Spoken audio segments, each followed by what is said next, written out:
안녕하세요. 대기업에서 항공산업을 담당하고 있는 담당 멘토 김기동입니다. 자, 오늘은 대한항공 저와 함께 자세하게 살펴보도록 할 텐데요. 대한항공 같은 경우에는 합병에 대한 이슈가 굉장히 많기 때문에 여러분들에게 실질적인 팩트를 전달해 드리려고 직접 현황부터 전망까지 하나하나 전화를 해왔습니다. 이 IR 담당자와 통화를 하면서 제가 들었던 내용들 그리고 현황과 전망들 제가 여러분들에게 자세하게 설명해 드리도록 하겠습니다. 일단 에어 인천의 계약 파기가 될 수 있을지 함께 지켜보도록 하고요. 그 이후에 유럽 같은 경우에는 조건부 승인을 했죠. 그렇기 때문에 최종 승인으로 예정하고 있는 날짜가 언제냐? 여기에 대한 내용도 살펴보도록 하겠습니다. 마지막으로 현재 대한항공 같은 경우에는 미국의 합병에 대해서 승인을 기다리고 있는데 여기에 대한 현황과 전망 그리고 대한항공 마지막으로 봤을 때 차트가 이렇게 좀 조정을 받고 있는 모습을 보여줬습니다. 이 부근대에서 소폭 지지를 받고 있는 모습을 보여주고 있는데 저희가 어떠한 대응 전략을 짤 수 있을지 그리고 어떠한 부분들을 지켜볼 수 있을지 제가 여러분들에게 자세하게 설명해 드릴 테니까요. 영상 시청해 주시기 전에 구독과 좋아요 한 번씩만 눌러 주시기를 부탁드리도록 하겠습니다. 일단 제가 총 6가지를 물어봤습니다. 여기 보이시는 파란색 글자 같은 경우에는요, 제가 직접 전화를 하고 그 IR 담당자 분이 확인을 하고 다시 전화를 준다고 하셨기 때문에 지금 전화를 기다리고 있는 상황이고요. 여기에 대한 내용들은 저한테 바로 전달이 된다고 한다면 제가 누구보다 빠르게 또 여러분들에게 전달 드리도록 하겠습니다. 우선 1번과 2번부터 좀 살펴보도록 할 건데요.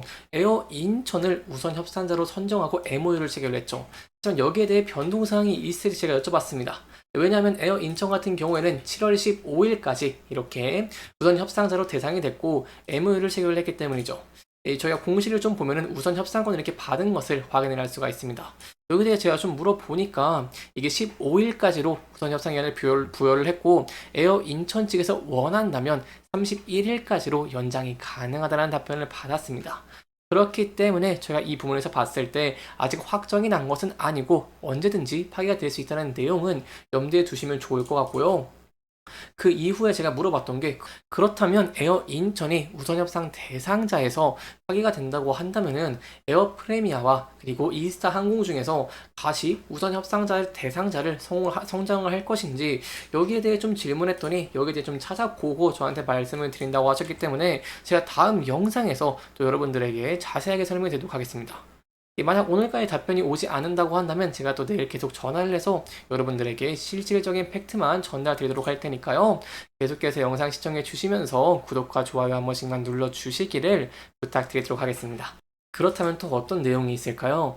제가 기사에 대한 내용을 좀 설명해 드리려고 하는데요. 이 기사의 내용을 보면은 에어 인천이 이 화물사업 매각가 지분 기준으로 약 5천억 원, 부채를 피함한 전체 기업 가치 기준으로 약 1조 원으로 섰다라고 좀 설명했는데 여기에 대해 좀 물어봤습니다. 제가 물어보면서 매각가 지분 기준으로 5천억 원이 사실인지 물어보니까 이러한 금액 같은 경우에는 에어 인천에서 써낸 금액인데 이 5천억 원인지 확실치는 않다면서 여기에 대해서는 공개할 수 없다는 답변을 받았습니다. 그렇기 때문에 실질적으로 이 매각가가 얼마가 형성이 될지 여기에 대한 내용들도 저와 함께 지켜봐 주시면 정말 감사할 것 같습니다. 그렇다면 또 5번은 뭐가 있을까요? 앞서 여러분들에게 설명을 드렸을 때 유럽 같은 경우에는 완전히 승인을 한 것이 아니라 현재 조건부 승인을 했다라고 설명을 드린 바가 있습니다. 그렇기 때문에 아시아나 화물 매각 사업을 완료를 하고 매각을 완료를 한 다음에 유럽으로부터 최종 승인을 받아야 되는데 여기에 대해 좀 질문을 해 보니까 에어 인천의 아시아나 화물 매각권이 어느 정도 성사가 되는 모습을 보여주게 된다고 한다면요. EU에서 최종적으로 승인을 해 줄 것이다 라고 이렇게 발언을 하기도 했고 빠르면 10월에서 늦으면 11월이 되지 않을까라고 생각을 하고 있다라는 답변을 받았습니다. 그렇기 때문에 저희가 빠르면 10월, 늦으면 11월까지 이렇게 유럽 당국의 최종 승인을 받을 수도 있다는 부분 염두에 두시면 좋을 것 같고요. 이렇게 최종 승인을 빨리 받기 위해서는 아무래도 에어 인천이 빠르게 아시아나 화물 사업 부분을 인수하는 게 좋겠죠. 그렇기 때문에 여기에 대한 내용 저와 함께 좀 지켜봐 주시면 감사할 것 같습니다. 이제 마지막으로 저와 함께 이렇게 미국 합병 승인과 전망에 대해서 좀 알아볼 텐데요. 제가 방금 여러분들에게 말씀을 드렸습니다. 이 아시아나 화물 매각이 완료가 된다고 한다면 빠르면 10월에 유럽의 최종부 승인을 받을 것으로 예상을 하고 있다라고 밝힌 바 있는데, 여기에 대해서 미국의 합병 승인 같은 경우에도 빠르면 10월에 승인을 받는 것으로 예상을 하고 있습니다. 그렇기 때문에 저희가 이런 면에서 봤을 때 합병이 좀 오랜 시간이 걸리기도 했지만 빠르게 절차가 진행이 되는 모습을 보여주게 된다고 한다면 10월까지 이렇게 합병이 완료되는 것도 기대해 볼 수 있겠다라고 설명을 드릴 수 있겠습니다. 다만 미국 같은 경우에는 유럽과 다릅니다. 다른 나라들을 보면은 승인을 해주죠. 하지만 미국은 이렇게 승인 사실을 공표를 하지가 않습니다. 왜냐면 미국은 이 합병에 대해서 승인을 하지 않으면은 거기에 고소를 하는 방식입니다. 바로 소송을 거는데, 이러한 소송에 대해서 제가 좀 여기에 대해서 좀 통화를 많이 했습니다. 그렇다 보니까 일단 미국 합병 같은 경우에는 10월로 예상을 하고 있다는 답변을 받았고요. 이 소송에 대해서 합병을 승인을 하지 않으면 소송을 건다라고 밝혔는데, 저희가 그렇다면 이 10월에 소송을 안 걸고 11월에 소송을 걸면은 그것도 미국 당국에서 합병을 승인받지 못한 것이 아니냐라고 생각을 하실 수가 있습니다. 그렇기 때문에 제가 여기에 대한 내용을 물어봤습니다.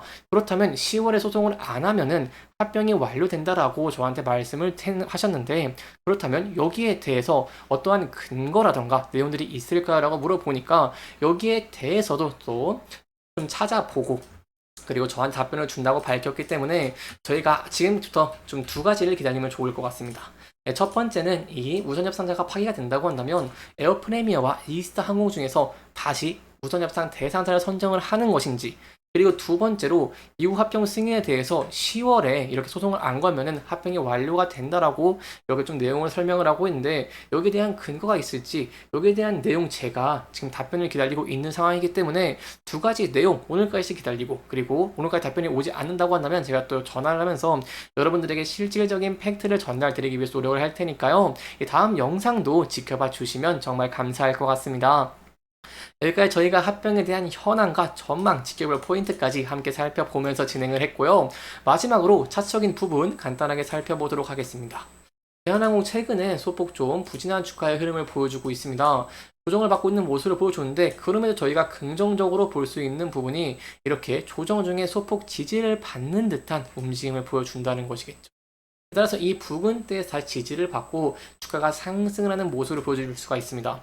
여기에 대해서 저희가 몇 가지를 볼 수가 있겠죠. 첫 번째는 현재 순환매가 돌 수 있을지, 최근에 반도체 업종으로 이렇게 자금이 많이 흘러가다 보니까 항공시장 쪽에서 대한항공뿐만 아니라 전적인 TA항공, 진에어, 아시아나항공 등 전적으로 좀 수급적인 측면에서 많이 불안한 모습을 보여주고 있습니다.